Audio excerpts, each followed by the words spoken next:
Good morning, good afternoon, good evening, wherever you are in the world. This is REGANELITE here, and welcome to another Snowflake's Talks. But it's a little bit of a spin this time, guys. Of course, I've got One Angry Pagan here with me. Pagan, how are you doing, my friend? I'm not too bad, my friend. I'm not too bad. Well, very good, guys. Make sure you do check out One Angry Pagan's YouTube channel. Link for that is in the description, of course. But we're looking to do perhaps a series specifically on climate change, and of course, sea level rises is obviously a very, as well as sea rises. And we might, I'm thinking about possibly doing this perhaps once a month, and not just obviously covering stories relative to what's happening now, but obviously what we're predicting, what scientists and what expertise are predicting as these events continue to happen as well. And as you guys know, this is a subject that I really do, and we both, generally really care about. And I know that a lot of people on my channel, that while the majority of people who are come here on these live streams take climate change very seriously, the vast majority of my subscribers are not keen on it. And I can tell by the viewer counts whenever I bring up a climate video. So I wanted to instead try something different when it comes to climate, to at least give it a space here on this channel, and as well as highlighting One Angry Pagan and the work that he does with regards to climate as well on his channel as well. And I thought, rather than just myself talking about it, why not do it with two minds instead of one? Now, you guys might have said, but I was talking about doing holiday homes and whatnot to bring up in the conversation today. We just didn't have enough context, enough information, unfortunately, for it. And like I've said to you guys in the past, I don't want to bullshit you guys. I want to be 100% straight with you when it comes to the shows. So that's what we're basically going to be talking about today. So we got five. Well, I've actually got 6 stories. I actually added another one because it is related to climate. Yeah, this one actually, because I haven't actually told Megan. I added an extra one while we were talking before we started as well. So that's the conversation of discussion here. So what we'll do is we're going to go to the first article, and I'll bring it up for you guys. Hopefully, I can remember how to share screen properly without screwing this up. I'm sure I can't screw this up. Surely I can't. Yeah, there we go. Yes, this will work. This will work. Yeah. Okay. So because we're not going to be playing any videos, but we may have some videos in the future. You know, if myself or One Angry Pagan find some videos of experts, obviously, and whatnot, we'll share that with you guys as well on this subject. So just before we read into it, I'm just going to read the headline. And so the headline is: Bloomberg is to fund the UN climate body after Donald Trump's Paris exit. So Bloomberg pledges financial support to the United Nations climate body following Trump's exit from the Paris Agreement. Pagan, obviously, of course, you know, we could talk we could talk for hours about how much we hate Trump and what he's doing, taking the United States out of the Paris Agreement. But how significant is it that Bloomberg is pledging the financial support to plug, given that the funding will no longer be coming from the United States here? How significant is that? I think it fully depends, really, on how much. The numbers here are going to be what's important, because I mean, Bloomberg is substantially rich, and whilst I'm, far from a fan of rich people, I don't think any of us are fans of rich people, to be fair. I can't turn. It's like, for me as a paleontologist, I've grown up with the hard facts, the hard reality, in that we're not going to we as paleontologists aren't usually going to get government funding for our projects. So we have to rely on asking for private donations and whatnot, which is in the past it really did get shady. But you do it for the stuff we funding for research, and funding for not just research, but a body that, with more funding, this body can evolve, and it can actually have some teeth. It can help. It can be a mini organization or a sub-organization of itself. You know? Again, it's a bit. A part of me is like Bloomberg, but the other part of me is like, yeah, but our side could do with that money.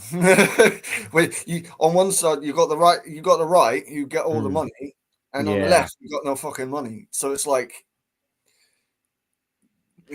yeah. I mean, here's my 2 cents on it. Obviously, I totally get where you're coming from when it comes to Bloomberg and the fact that he's a very wealthy man and whatnot. But I try to put this from a positive perspective in that we know how terrible it is for the US to pull out the Paris Climate Agreement. We know how bad things are going to get for the climate with the fact that we have a literal fascist, if you want to call Donald Trump that. We might as well, if you want to call him that, we can do. An anti-climate climate person as well, pulling back or undoing a lot of that as well. It is a small positive, but I still think it's a positive in and of itself, because there is going to be financial support for the United Nations, because of course its biggest contribution comes from the United States. Now, unfortunately, this undermines the United Nations, and this does open up, and we've talked about this even with the WHO. This opens up the possibility that other nations may pull out of the UN too, which but there's as well, which would be very concerning as well. And there is a great deal of concern if need be, because then it just means that many people they're more concerned about their finances and whatnot, rather than actually what's going to be happening, not just in the future, but what's happening now. This is where I think, like, because instead of, like, you got these fears about GB Energy, right? Because it's going to have private funding in it as well as a bit of public funding. Yeah. Well, this is different. This is like a UN body getting funding from a multi-billionaire.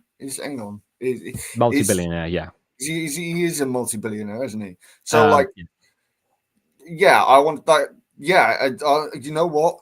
The more I think about it, no, we should not be like arguing against this. This is again, the right wing have got billions. We need our billions too. And George Soros at the moment isn't paying up. So if Bloomberg's going to pay up, fucking pay up. Very much, guys. I'll just quickly say hello to people in the chat, because obviously Genie Bottle, good to see you there. Jow as well. Magmonk 33, Avery Lamp there as well. Good to see you. Stephen Banker, good to see you there. Hope you're doing well. If I missed anyone, Mark Wilkie as well there. Simon says 55 as well. Good to see you all. Alistair Keir, just saw you there as well. Good to see everyone. Hope you guys are all doing well. So let me read a bit into this, guys. So for those who as well, just a bit of context. So the UN climate change body will receive funding from the foundation of billionaire Michael Bloomberg after President Donald Trump declared that the United States would withdraw from the Paris Agreement for the second time. So in the announcement on Thursday, Bloomberg said the intervention aims to ensure that the United Nations Framework Convention on Climate Change, that's the UNFCCC, remains fully funded despite the US halting its contributions. So from 2017 to 2020, during a period of federal inaction, cities, states, businesses, and public rose to the challenge to uphold our nation's commitment. And now we're ready to do it again. Bloomberg, who serves as the UN Special Envoy on Climate Ambition Solution, has said in a statement, the US typically provides 22% of the UNFCCC as secretive thank you. budget, with the body's operating costs for 2024-2025 projected at an estimate of $96.5 million. After taking the oath on Monday, Trump signed one of his executive orders. Yet we know about that bit of pulling out the financial commitments. Simon Stell, the UNFCCC executive Secretary, framed Trump's decision as a lost opportunity for US clean energy business, saying it only sends all the vast wealth to competitors' economies while making climate-related disasters worse. And the European Commissioner for Climate Hope, is that supposed to be right? Hogeska described Trump's withdrawal as a truly unfortunate development for the US and the rest of the world. Bloomberg's decision to step in marks the second time he did so to fill the gap left by US federal disengagement. And in 2017, following the Trump administration's first withdrawal from the Paris Accord, Bloomberg pledged up to $15 million to support the UNFCCC. So he's also launched America's Pledge to initiate, to track and report US non-federal climate commitments, ensuring that the world could monitor US progress if it was still a fully committed committed party to the Paris Agreement. Bloomberg has sought the Democratic nomination for US president in 2019, but it ended his campaign 4 months later. So, yeah, back in 2017, he's pledged 15 million. So obviously, it doesn't say how much. It doesn't say how much he's going to pledge, but I'm trying to find a positive in a very negative. Like I said, like if he puts more than 100 million in, plus all the other donations from, from the UK and whatnot as well. And it's not as it was when Biden was in, for granted, but like, again, like if the US is going to lose the initiative on this could be an opening for the UK working in partnership with other countries. This actually,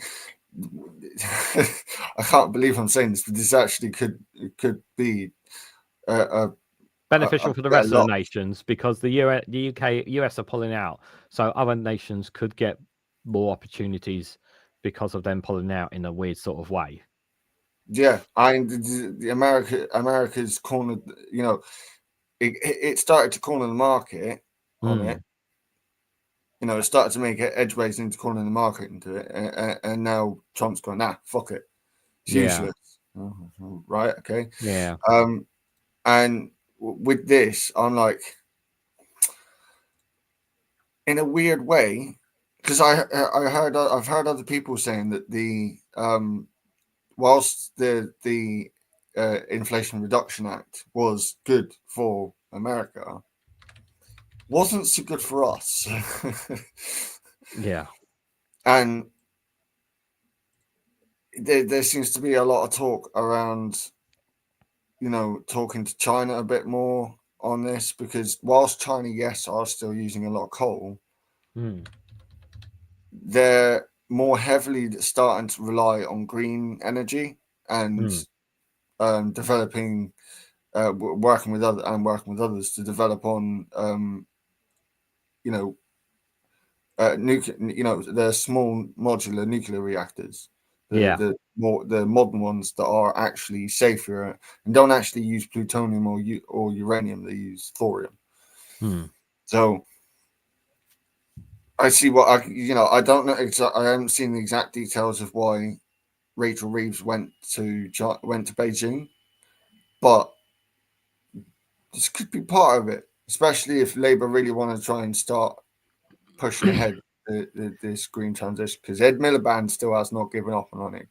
Well, we're going to come to him in a moment with an article, but just before I do, obviously you were saying there about Rachel Reeves visiting Beijing.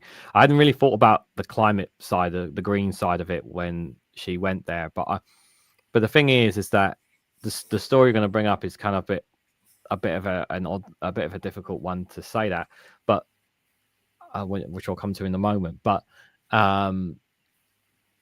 the situation, obviously we've got, if you're taking out the climate, you're talking about the economics, the economy point of view, and the benefits of having a better trading relationship with China, with basically what's going to be happening with Trump coming down the road, even at any time pretty much with them. It made logical sense. Like I know that there was a story of China is considered a threat from a national security point of view, but yet we're also trying to establish diplomatic and economic views with China as well. So it's a bit of a weird one, isn't it? So we're trying to stay out of our security, but trade with us. That one is. I mean, think about. I mean, there's a more obvious one about America. One of its biggest trading partners is fucking China. Mm. And they thought, And then, China's supposed to be they've said that China's one of their biggest, rivals, the adversaries, and yet China trades more with the US than it does with us or Europe, I think. So because the development of technology, of green technologies, is taking place in China. It's not just China we want to work with. I mean, I personally want to see us working with South Korea. Unfortunately, South Korea is having a bit of a problem at the moment, so we can't. Yeah, something to do with its president trying to, declare martial law and whatnot. So the country's not exactly interested right now in trade relations. We could, working with different nations on this, and yes, it's going to be difficult, but from what I've been able to gather, like Labour have been asking. The reason why they're not just asking Europe is because, well, let's just say Europe's going on a bit of a right-wing binge right now and is going against a lot of the green stuff. So at least the electorates in the European countries. Yeah. Zhao says a country like the US, subject to high danger of extreme weather events, leaving the climate agreement will bite them back and the economy backlash will be massive.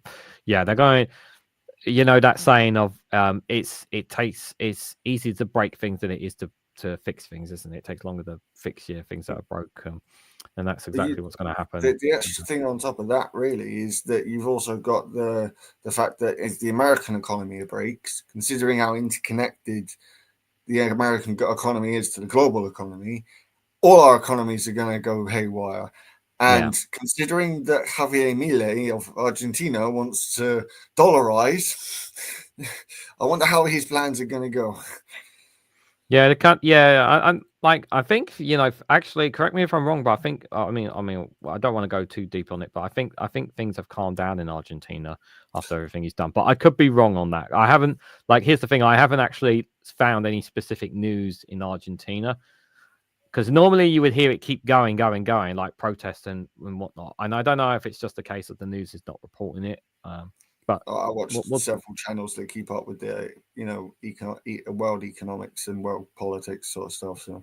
So it's still pretty chaotic in Argentina, shall we say? He's still firing nearly 2,000 state employees a month. It's fucking ridiculous. Yeah, that's not good. What's also not good is the possibility of a third runway at Heathrow Airport. So this is the story. This is the story from Sky News. So I'll cover a bit of it before I get your thoughts. Yeah. So Net Zero Secretary Ed Miliband said he will not resign if the government backs Heathrow third runway after years of opposition. In 2009, Ed Miliband threatened to resign from Gordon Brown's cabinet over plans for a new Heathrow runway. He has repeatedly opposed it. So that was in 2009. But this time, if they do go ahead with it, he won't walk out. So we read all that, but he has now said the government can now meet both its growth and net zero emissions together. This is exactly what I was afraid that they would go down. Let me read just a bit more before I get your thoughts. So, asked if he would consider resigning, the government approves a third runway. He said, "Don't be ridiculous. No, the Chancellor Rachel Reeves is expected to use the speech next week to support the expansion as well as at Gatwick and Luton." Mr. Miliband said the government's position is for any aviation expansion to take place within the UK's carbon budget, which are part of plans to meet the country's 2015 target of reducing emissions by 100% compared with 1990s levels. The Independent Advisor on Government's Climate Change Committee, CC, have called for no net airport expansion without a proper national plan to curb emissions from the aviation sector and manage passenger capacity. What the Climate Change Committee says is that we've got to make sure any decisions we make on aviation and green expansion takes place within our carbon budgets. And they are 100% right about that. And that's absolutely the position of the government. Well, before you speak, I just want to say this, right? Even if, right, let's say hypothetically, right, Labour have a plan to do this within the scope of keeping the emissions on track. Yeah, let's just say hypothetically they did, right? That plan would go completely down the drain if we had a change in government, because if it was Conservatives or Reform. they won't stick to that plan. They will stick to the expansion, but won't be able to. But they would alter the plan because we wouldn't be able to continue to our commitments because there's quite a bit of, shall we say, climate denialist. Well, especially with reform, for example. So even if they have a plan, it's going to end up doing is it's going to expand the airports, which will make a bit more money for the UK economy. I don't think anyone's going to argue that, but we're going to end up producing more emissions in the process either way. So anyway, I'll let you speak, Pagan, on this one. I'm not happy about this, but I don't see that Ed's changed his mind on whether it was a good idea or not. I think at this point he's actually older and wiser and isn't a student politician anymore, and actually thinks that, resigning from his position won't help. He has a plan that he wants to get going with, and if he resigns now, then what does that fucking say? So I think, yeah, it's not great, but I don't think he's personally changed the position on whether or not it was a good or bad idea. I still think he doesn't like it either. He's obviously had conversations. Yeah, and they've obviously given concessions to him, saying that we will stick to this if sort that's of thing. Democracy, isn't it? And I also think that people underestimate the span of time in which these sort of things are going to take. That we've got to do things, and it's not going to be neat and tidy. Evolution is not neat and tidy. It never is. And people will try to describe, we can do it like this and like this and like this. Yeah, but put that into practice. Humans aren't actually that simple. We have our different needs and wants. Like America, for example, this is a perfect example. Yeah, so we have to, and also given that a lot of the right-wing European governments are saying that they're not so interested in the net zero stuff so much anymore either, because it's affecting their vote because the farmers are getting shitty. I think we do have to, we have to be honest with people and say, look, either we're going to go full ahead with doing this and take the necessary costs now, or we try to minimize that pain but by trying to compromise with the rest of the world, because they've also compromised with the fact that they need to grow and they need to grow the economy. But this is we want to grow the economy, but we don't want to kill the planet in the process. Well, this is the problem with the system that we're in. And if Labour tried to just change the system, we would be doing a Liz Truss moment. Like if Jeremy Corbyn had come in and went all socialist and tried to turn us into fucking China or some shit like that, right? It would break this country. Even more than it already is. So, and a lot of people see that as necessary. Now, I do think personally that we're not going to see a system change, a system-wide change, until the next catastrophic disaster, which we know at some point will happen. And not only that, but civilizations rise and they fall, and then more rise after the others have fallen. That's how nature works. It works on a cycle, that life and death cycle, and the civilizations and societies, that's just on a much more massive scale. I think a lot of people see the negatives of humanity, but I've seen that the good we can do. I've seen the love and the hope in humanity as well. So, with this, no, I don't think for a second that Ed Miliband. And I've spoken to Ed myself. I don't think for a second he's switched his mind on whether or not the third runway at Heathrow and the other airports was a good idea or not. He probably still hates the fucking idea, but he's had to come to a pragmatic compromise, and we do need growth. And if we can work on minimizing the output of, the minimizing the maximum output of CO2 and other emissions from that, we will need. I mean, we also need to renew our docks and stuff to bring in materials and whatnot, because Plymouth docks need renewing for a start. I think with this airport expansion, the thing is the justification is for an economic point of view. Now, originally it got shot down. The campaigners got in the way of it. Then they tried to do Gatwick, which didn't work, and I think they tried Luton, and that didn't work either. I don't think so. I don't know if Stansted Airport actually has the space for it. I've never actually heard of Stansted actually being considered as an expansion, but those other Luton and Gatwick were considered. Now, obviously, there's so many complications, and like you said, we're talking just like what was supposed to be HS2. That was a project that was going to take a long time to build anyway. But they fucked that up because they let private companies and inflation and whatnot, and the costs just spiraled out of control. It was not managed It was managed poorly.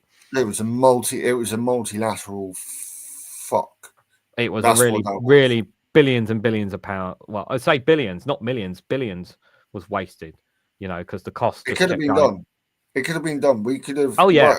We could have worked with countries with people from engineers and from countries that do this, but we didn't. And I'm like, oh.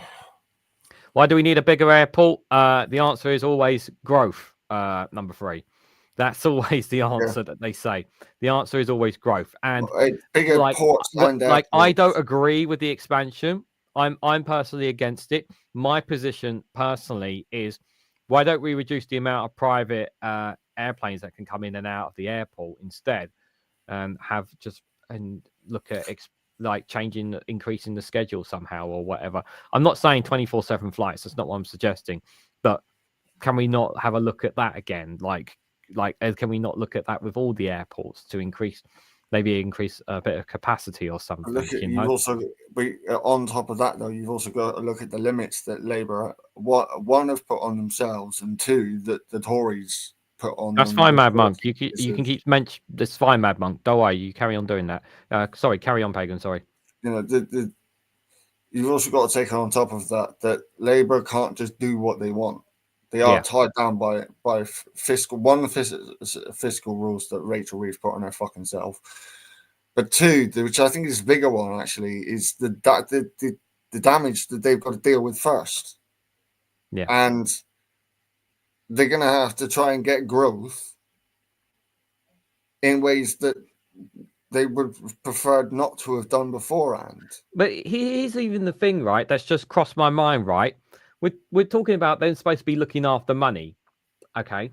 Right? They're supposed to be looking after money and all that, right? Let's say they did approve this, right? Where's the money coming from? Where's the money for this coming from? Is it coming from the government? Is it coming from the airports themselves? Is it coming from? I'm assuming it's coming from the airports, the majority of them. Is it coming from the airlines? Because if all of a sudden a big pot of money appears out of nowhere from the government, we're just smack straight in the face of when it comes to all the other priorities that are going on around. I know you don't know the answer, but I'm just putting that question out there because I'm just doing a Nigel Farage. I'm just asking questions, because I'm just asking the questions because they say they don't have money for this and this and that, and yet if they approve this, where's the money going to come for it?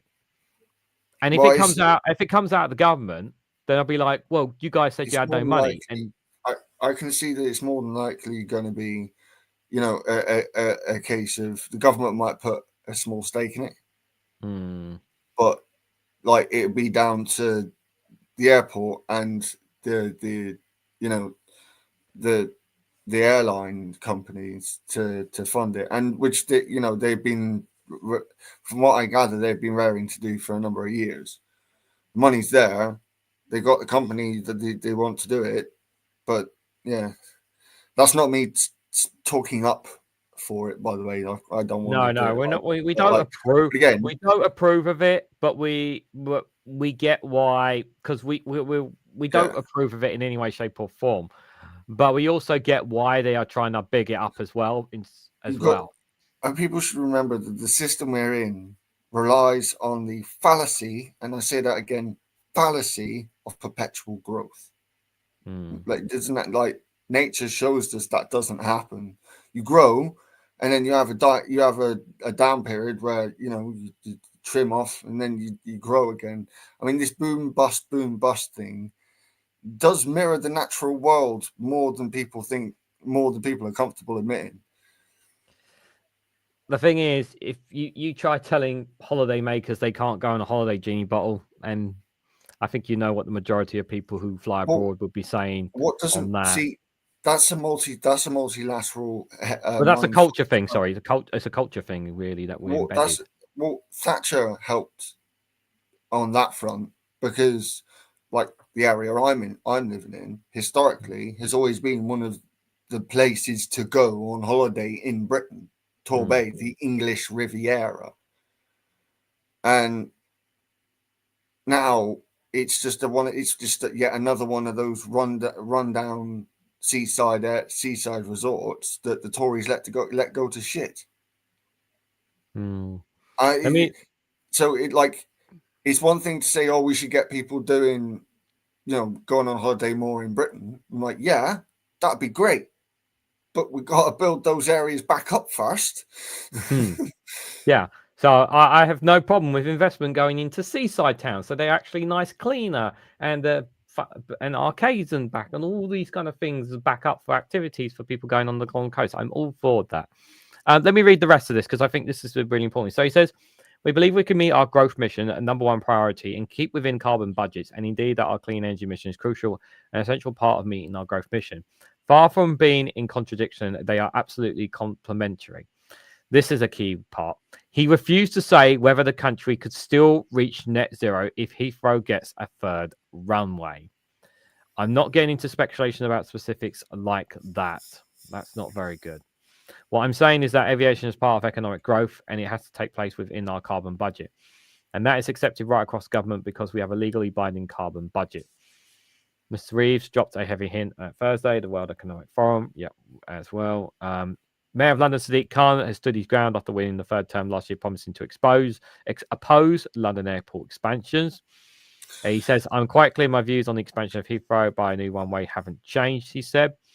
He added that his speculation about a new runway abided by carbon targets and concerns around noise and air pollution became a reality. Well, of course, we'll consider the merits of that case. So, I wonder if... Sorry, so it just came to... As you were saying about it, my mind kind of pushed the idea forwards.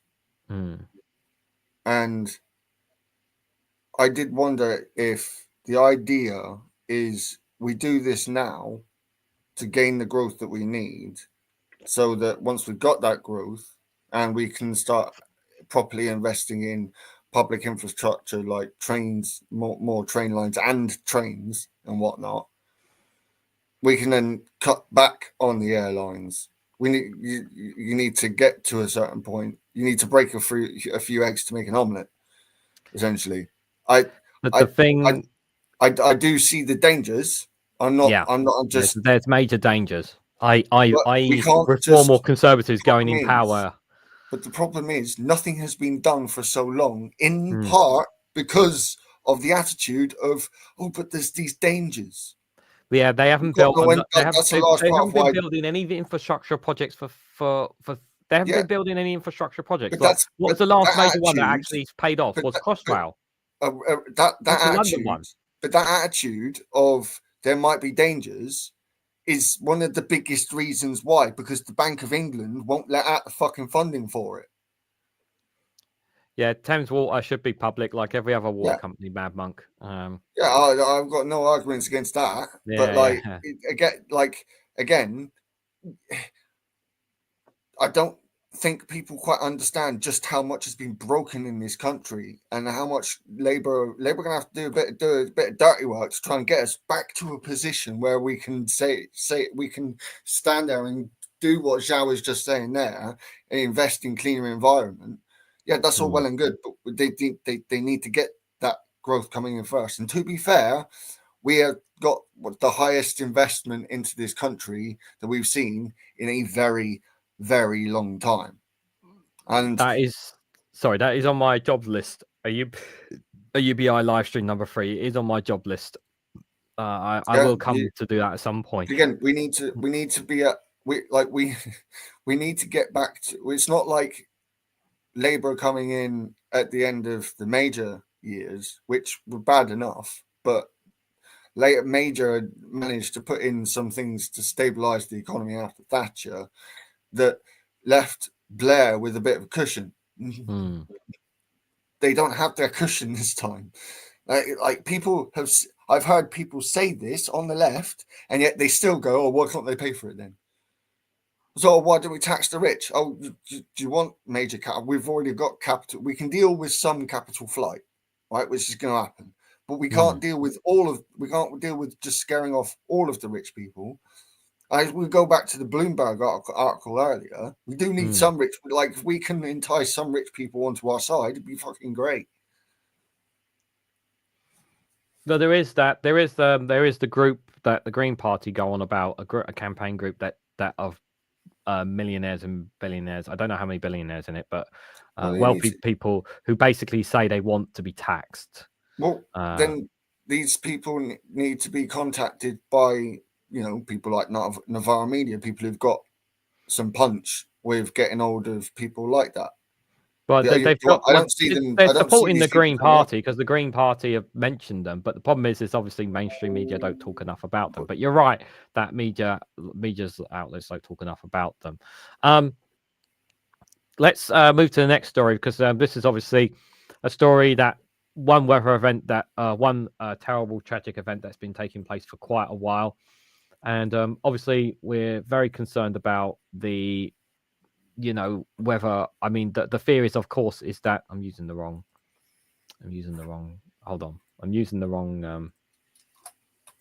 share screen, guys. I'm still getting used to this one. There we go. So obviously, guys, the wildfires are still happening. Just because you're not hearing much about it doesn't mean they're still not happening. They are still happening in Los Angeles. Just because there's been a change at the top of the in presidency doesn't mean that is stopped. There is still that issue. So the headline, obviously, from The Guardian, I'll come to your super chat in a moment, number 3, is that firefighters battle to keep the upper hand on the new wildfires north of Los Angeles. Huge fire near Castro Lake broke out on Wednesday and led to evacuation orders of warnings of more than 50,000 people. Just before I'll let you hop in on this one, thank you, number 3, for £10 super chat, saying the entire system is screwed. Partial politics is inherited destructive. Thank you so much for that £10 super chat. Appreciate it. And yes, can I answer that? The system is screwed. Go on then. Can I answer that super chat? Because number 3 goes on about this, but like democracy, representative democracy, and what we've got now, right? If we tried to do like full democracy, that's everyone only having independent MPs and everyone having a direct say in exactly what happens. Do you know how slow that would make? You think things are slow now? But the amount of people we have means that this would work what the idea works perfectly at smaller scale, but it doesn't work at population levels as they are now. I'm sorry, but that's just the reality of it. And reality isn't fair. There are improvements all the time that we can make to democracy. But democracy does actually mean you have to compromise with people you might not necessarily agree with. Because guess what? In democracy, you live with everyone, not just people that you agree with. That's true. I get the resentment that number 3 feels like the entire system is screwed. And a lot of people feel that way after after 14 years. 14. People forget that 14 years is a long time. It is a decent chunk of our lives, and I totally and don't get me wrong, as you guys know, I'm very critical of Labour. I can't speak for Pagan when he talks about it because he is a Labour member. But you guys know where my position is on Labour. But to say that I wouldn't go as far to say the entire system is screwed, because if we just accept that the system is screwed and everything's gone, then what's the point anymore? What's the point in fighting? What's the system is screwed? This is the crux of it, right? Let's just say hypothetically, if it was, then what's the point of us being here? What's the point of us discussing it? What's the point of us fighting for it? What's the point of us talking about it? It works to a point. Yeah. It works to is it perfect? No. Is it flawed? Absolutely, it's flawed. Yeah, that's just this is what I said 100 million times on my channel. Stop being absolutist. Stop being purist about stuff. Reason being, in reality, there is always nuances, and that is one of the few absolutes that I will admit to, is that there is nearly always nuance. You can't just treat everything as an absolute, because I'm sorry, that's just not the case. We evolve, our societies and politics and religions, they all evolve. You can't just have, it's the reason why I say that people who argue that, Marxism's never changed. No, all ideologies change because everything to do with living things evolves. Anyways, let's move away from the UK temporarily, guys. So obviously the headline here, obviously the firefighters are battling keep Los Angeles hands. So I'll just read a bit of this. So the firefighters have fought to maintain the upper hand on the huge and rapidly moving wildfire that swept through the rugged mountains north of Los Angeles and resulted in more than 50,000 people now being put under evacuation orders of warnings. The huge fire broke out late on Wednesday morning. In less than a day, that has charted nearly 16 square kilometers of trees and brush near Cascade Lake, a popular recreation area about 40 miles from the devastating Eaton. I know I'm going to mispronounce names, guys. Palestine fires that are burning for a third week. Though the region was under a red flag warning for critical fire risk, winds were not as fast as they have been when those fires broke out, allowing for firefighting aircraft to dump tens of thousands of gallons of fire retardant on the latest blaze. But by Wednesday night, about 14% of the huge fires has been contained.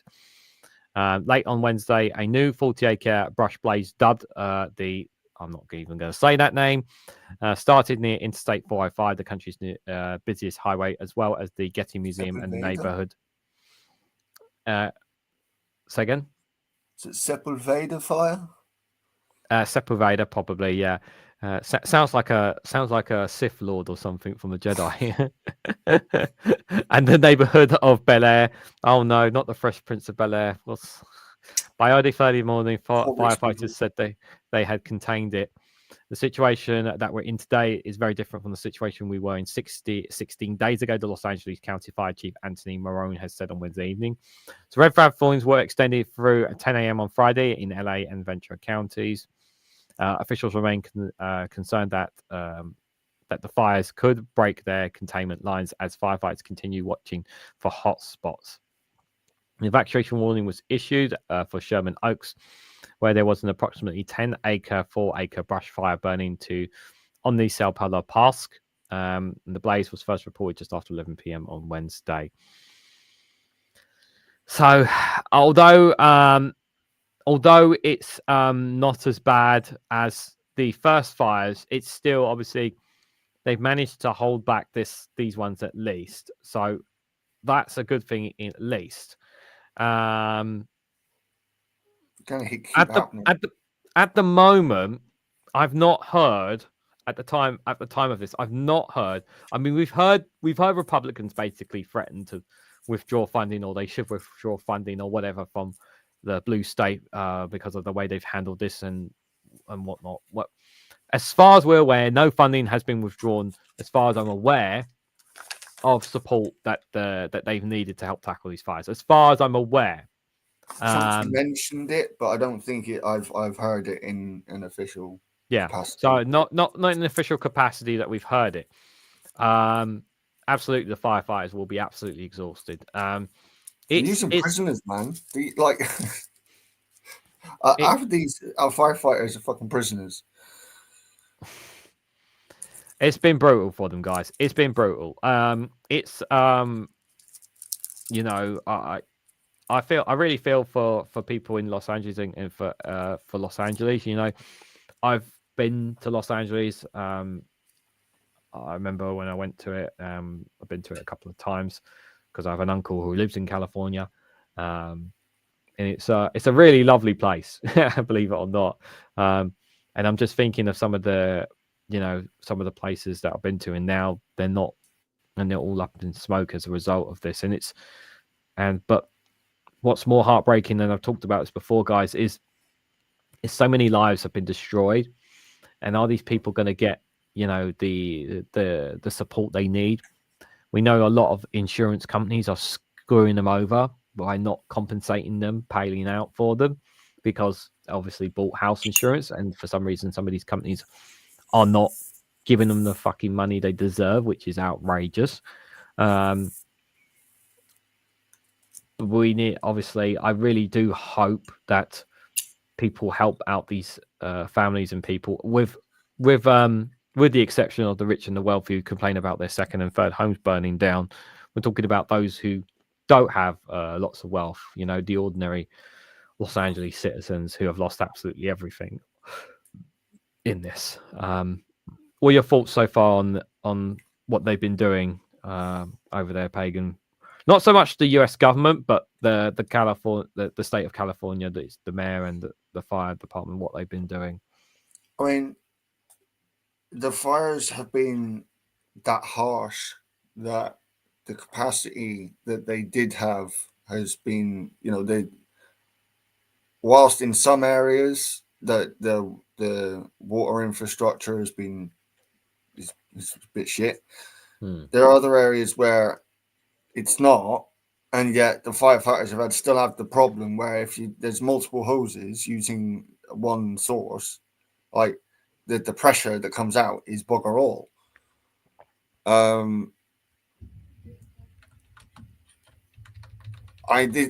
This is gonna keep happening. We're gonna see more of this, and I mean, I also, from the right wing, you constantly hear, oh, but bad forest management. Oh, I'm sorry. Does the fucking right wing care about environmental reasons now? Do they? Fucking hypocrites. No, seriously. Like almost every time the wildfires come up, and it's the same thing that happened last time. The first thing that Trump started saying was poor forest management, poor woodland management. That's what they blamed. That's what they blamed it on last time. And granted, I will say the Democrat mayor, I think, female mayor. Yeah, I can't recall her name, but she apparently cut the budget for the fire service, which was, in hindsight, pretty fucking stupid. I mean, at the time she did it was bloody stupid, but in hindsight, it's definitely bloody stupid.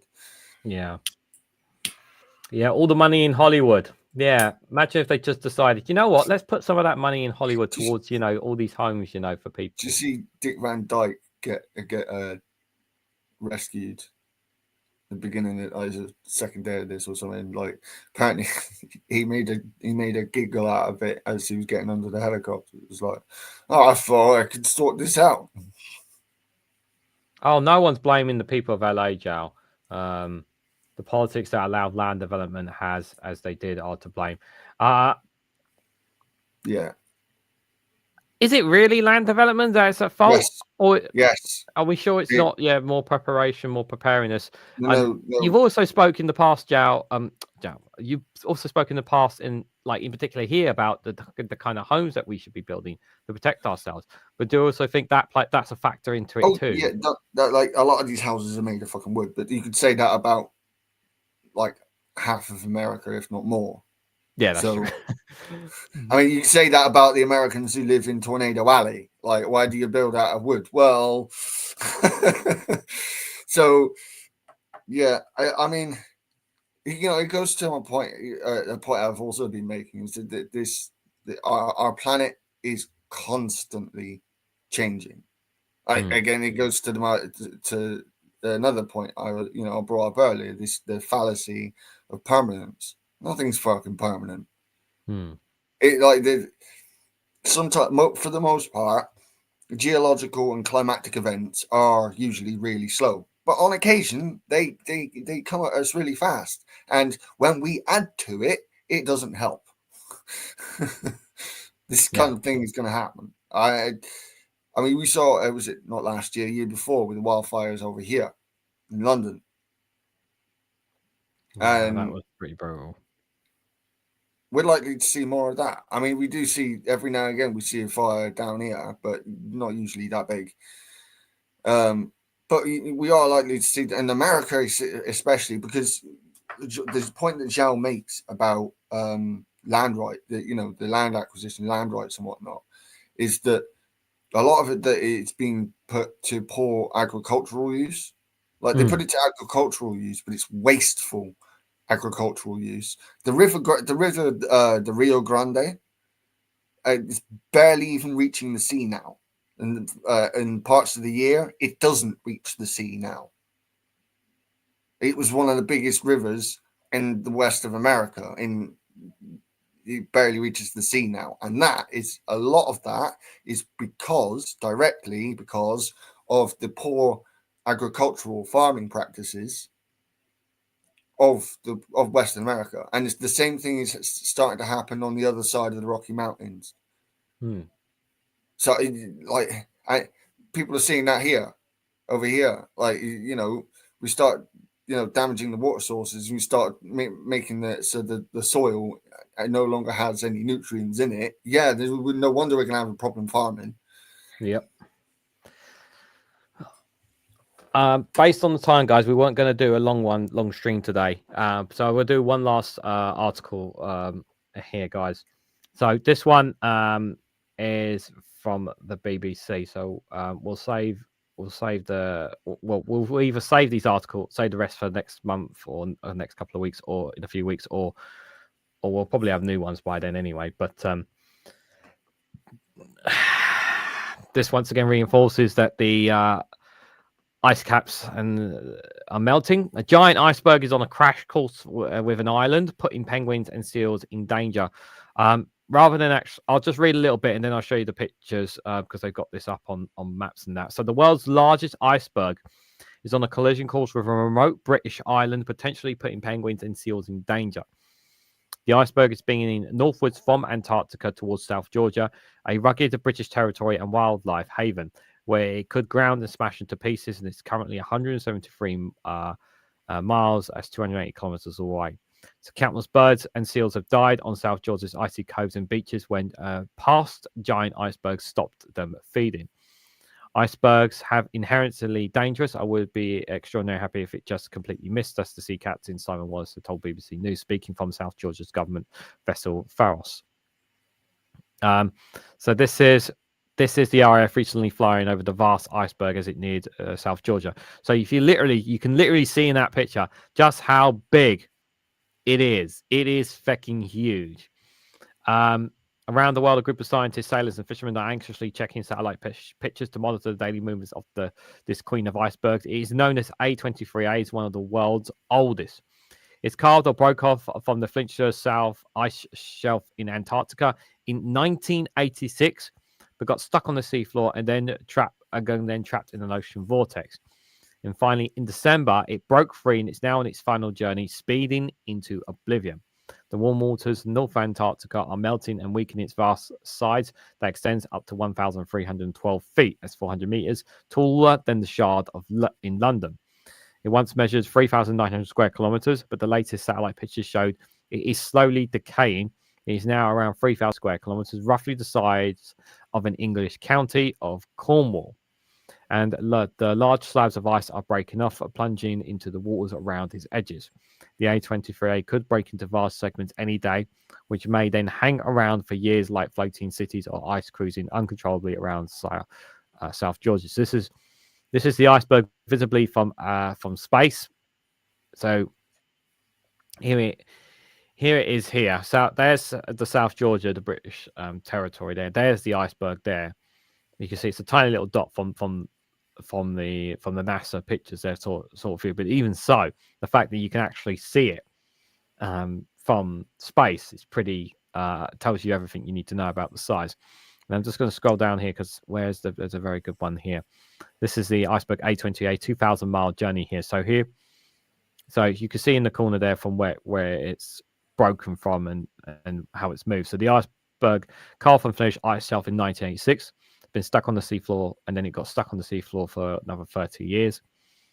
And you can see 2022, 2023 rapidly progressing along the seafloor ridge. So over time, yes, it is very slow, but you can see it's been moving. And in 2024, it's kind of rotated on water columns for eight months here, they predicted. And you can see here, this is its latest position here. This is the latest position just about, so today's the 23rd, that's January the 16th, so about a week or more, about a week ago there. And you can see where South Georgia is there. So it's moved this giant massive block of ice from here all the way to here. And that it's absolutely insane. There's there's a warm water current heading south as well, that I've seen come up on the news, or at least on climate news, which is likely to break off more pieces of the Antarctic ice shelf. There are parts of Greenland that are like this as well, which pull back with is really good. PBS Terra is also really good. Their work is for Americans on climate change. These guys are actually really good.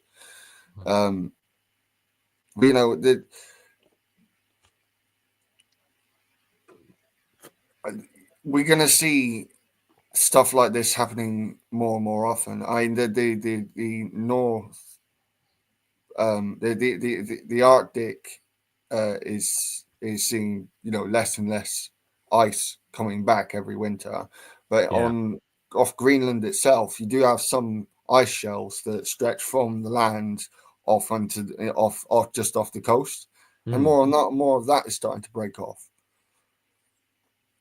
So we're gonna see, like, this is gonna. I'm not sure there's much we can do unless we can start firing missiles at massive icebergs to try and break them up, which I doubt. Trump would just say nuke it. What I don't know about nuke, that's gone a bit far, but a daisy cutter bomb or something. Don't let it hit America. Drop a nuke. Nuke it. We are, people are talking about we need to stop climate change. We can't stop climate change. Like we're talking about, we have been through, in the last 2,000 years alone, at least 2 mini ice ages and 4 major hot points. Plus, we had several major volcanic eruptions go off, which have made things very, very difficult for us at a time period where we were less knowledgeable as a species. Yep. And we had worse technology to try and deal with those climatic events. So whilst I'm not trying to, be unrealistic and naive and say, oh, we can make it through if we just do it all together. No, we can adapt to what's coming, and we can try to mitigate what is coming. We're not going to stop what's coming. So we have to start talking about how we deal with what's going to come, and stuff like this. It's disturbing, but where in the article does it say about anything on how to deal with it? Is anyone thinking of any ideas on how to say? Well, there was this theory. There was this theory. I suppose I'll bring it up now. I do want to finish reading the rest of the article, but there was this theory that I saw I don't know how realistic it was, though, guys. Let me be very, very clear, because it was literally a TikTok video. I can't remember by who. I don't even know if I've got it saved on my TikTok, so I have to dig it up if I find it again. But essentially, it was the concept of a giant ship, and I mean a giant ship. And what it would essentially be a giant freezer. And what it would do is it would suck up a huge amount of oil and then turn that giant amount of water into ice and then release it in the Arctic, basically. Now, such an idea, I don't know how realistic an idea like that would be, but I mean, if you just stop and think for a second about it, now obviously one of the things that's contributing to sea level rises is, of course, the ice caps melting. But if you re-ice it, is that going to make a difference? No. And there's one simple. It's still warming up. It's like it's like running up to a fire and going, I can put this out. It's not working, lads. Pulling down your trousers, go, I can put this out. It's not happening. The thing is, it can work as a temporary solution. The problem is that the temperatures are still going to rise because of what we're doing to the planet anyway. So you're just going to...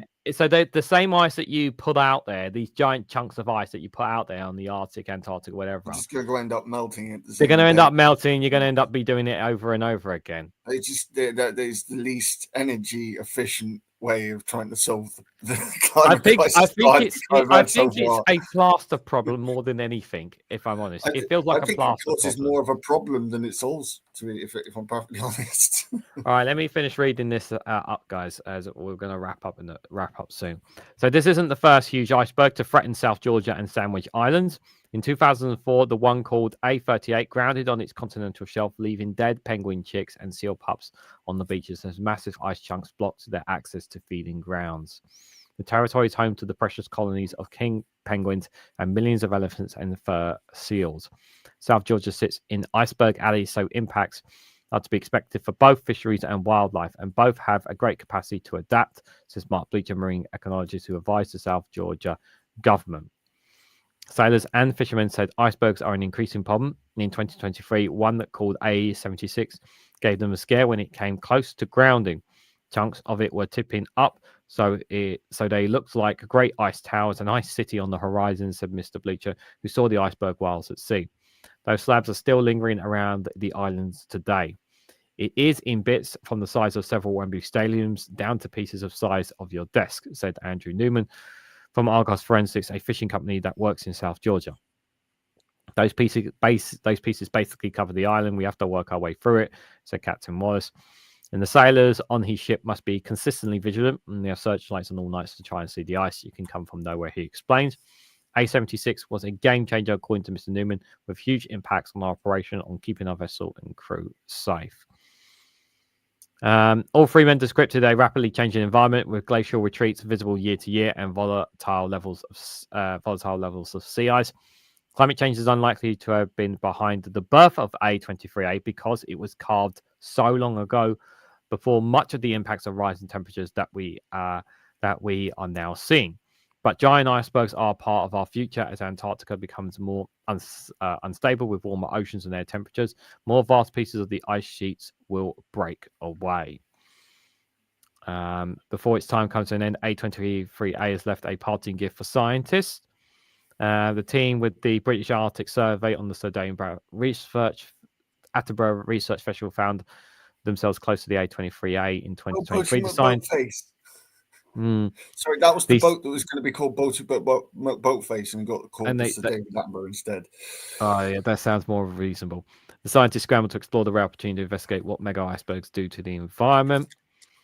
The ship sailed into a crack into the iceberg's gigantic walls, and PhD researcher Laura Taylor collected pressure sample waters 400 meters away from the cliffs.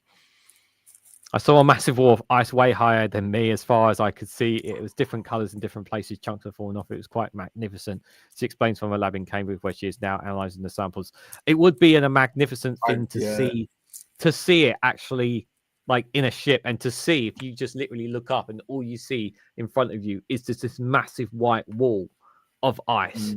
It is quite like, obviously you can imagine it from like, you're imagining it in a boat, and all you see in front of you is just this massive wall, as you saw from the picture in the article, but this massive wall of ice right in front of you. It's quite a stunning thought when you think about it. If what I worry about coming is going to come with, if you look into the history of life on Earth, you know, the things that there are events that have helped to push things, you know, carbon dioxide, methane, and sulfur dioxide and what into the atmosphere.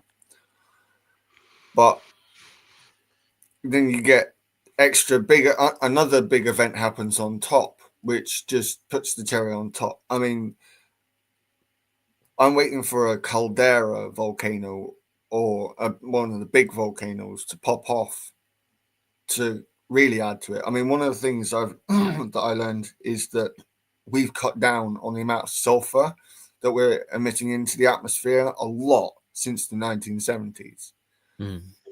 Now, in the Asia Pacific region, that's grown as those countries have tried to industrialize and catch up to us. Yeah. But in terms of the West, including America, actually, have reduced their coal use, meaning there's less from our end anyway, because volcanoes and underwater vents, undersea vents and whatnot are constantly spewing out sulfur dioxide into the atmosphere. But like we're pushing up, like we added about 40%, 50% to that, like at the height of our coal use, of worldwide coal use. Now we're starting, like China, yes, they're still using coal factories, but they're starting to actually move on to nuclear and green technology. Yeah. And the faster they develop that, the faster they can stop using the less efficient. Because you've got to remember this, is that the coal is less efficient than oil, gas, and then, you know, they are reducing the reliance on that. Which is why I think that whilst in some areas China, yes, is an adversary. Poland's one of the biggest. Poland in Europe is the biggest problem because their economy relies too much on coal. Correct me if I'm wrong. I'm pretty sure it's Poland that they have quite still. They still Hungary have as well. Hungary relies a lot on coal as well. But yeah, again, like this is where like moving, like after a while, everyone moves again. People will move. This is the way our technology evolves. You know, like someone will hold on to using coal in years to come, but everyone else is not going to bloody affect climate change in any massive way because they're one of the only people doing it now.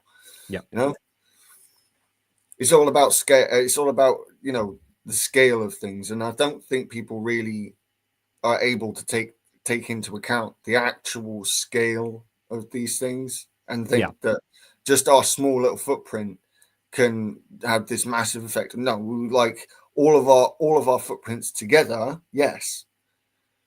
But this is where a society evolving towards more efficient and greener energy sources over time, this is where the net zero thing also comes in. It's not just about climate credits and all that crap. It's also about over time, like you build up and then you move on to the more efficient stuff as you evolve. I mean, that's how it works. I mean, at civilizational collapse, the next civilizational collapse means that, like, and it's not like all knowledge is lost after a civilizational collapse. That's why we know about the previous ones, for crying out loud. Yeah. So we can work on advancing further after that. Yes. Not to be an accelerationist. But we'll have to leave it there, guys. I'll set out a time a date next month or in the next couple of weeks where myself and One Angry Pagan will do another one of these, you guys, because I do think the as I said, at the start of the video, guys, I do think, not just obviously keeping up to date with news on climate change, but obviously reminding us of the damage that is going to come as well. And I thought this was a very good live stream. I thought it was very interesting. Let me know what you guys honestly think, guys, down in the comments below. What you guys thought about it, the format, this idea of us doing specifically on climate news. So I'd like some feedback on this, and not just in the live chat, but in the after chat, guys. Let me know your thoughts as well. This is something that I'm thinking to doing because I do think we need to talk about it more. I did have other articles, but I didn't want to go. Didn't want to go more than an hour if we could help it, but we've gone over that anyway. To be fair, guys, do check out One Angry Pagan's YouTube channel, youtube.com/One Angry Pagan. Down in it's in the description, guys. Do check it out there as well. And my friend, thank you so much for coming along, and I appreciate giving your time tonight as well. Cheers, man. Like I said, I hope I didn't bore people too much with the science, but I think this conversation science plays actual science. Well, I'm not entwined enough with the science, or that's where you can come in on that as well. So, but I think this is something we could definitely work with, but let me know what you guys think as well. But I'll let you guys know once we have a date set. I'll have it set up already. But guys, before you head out, make sure you hit that like button. It'd be greatly appreciated. Share this across social media so others are notified of this live stream. If you haven't subscribed to my channel, do consider subscribing, guys, down below. And of course, like I said, do check out One Angry Pagan's YouTube channel as well. Thank you guys so much for watching. I will not be live streaming tomorrow, but one person who is, and that is in the chat, has been Daily Blazzy. He'll be doing his Friday Frolics tomorrow at 5 p.m. So do check out Friday Frolics tomorrow at 5 p.m. It'll definitely be a bit of fun. I'm sure he'll have plenty of stuff on Donald Trump for us to all laugh at, because we need to laugh at him at any chance that we can get as well. And hopefully I'll catch you guys as well on the Robert Spears live stream as well. I will have Regan's news round on Saturday while One Angry Pagan swings his sword ready to cut people's heads off. But yeah, thanks guys so much for watching, and we hope to catch you all very, very soon. Take care, everyone. Bye-bye.